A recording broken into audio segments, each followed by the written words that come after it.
ನೋಡಮ್ಮ ತುಳಸಿ, ನೀನು ತಲೆ ಸುತ್ತಿ ಬಿದ್ದುಬಿಟ್ಟೆ. ಉಪವಾಸ ಇದ್ದು ಹಿಂಗ್ ಸುಸ್ತಾಗೋಗಿದ್ಯಾ? ಹೊಟ್ಟೆ ಓಸಿ ದಿಂಡ್ಗಾಗ್ಲಿ ಅಂತ ಹಾಲು ಕುಡ್ಸೋಣ ಅಂತ ಬಂದೆ.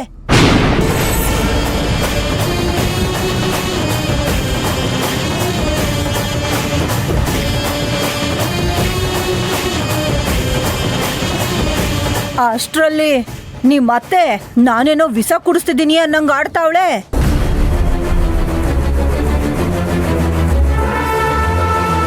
ನೋಡಮ್ಮ, ನಾನೇನೋ ನಿನ್ ವ್ರತ ಕೆಡ್ಸಕ್ಕೆ ಹಿಂಗೆಲ್ಲ ಮಾಡ್ತಿದ್ದೀನಿ ಅಂತ ಬಾಯಿಗೆ ಬಂದಂಗ್ ಬೈತಾವಳೆ. ಅತ್ತೆ, ನನ್ನ ಹಾಲು ಕುಡ್ದ್ಬಿಟ್ನಾ?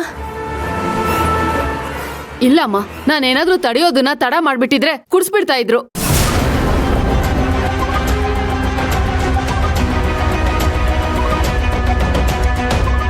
ಅಲ್ಲ, ನಿಮ್ ತಲೆಯಲ್ಲಿ ಏನಿದೆ? ಬುದ್ಧಿ ಬೇಡ್ವಾ? ನಾನು ಇದನ್ನೆಲ್ಲ ಕುಡಿಯೋ ಹಾಗಿಲ್ಲ ಅಂತ ನಿಮಗ್ ಗೊತ್ತಿಲ್ವಾ?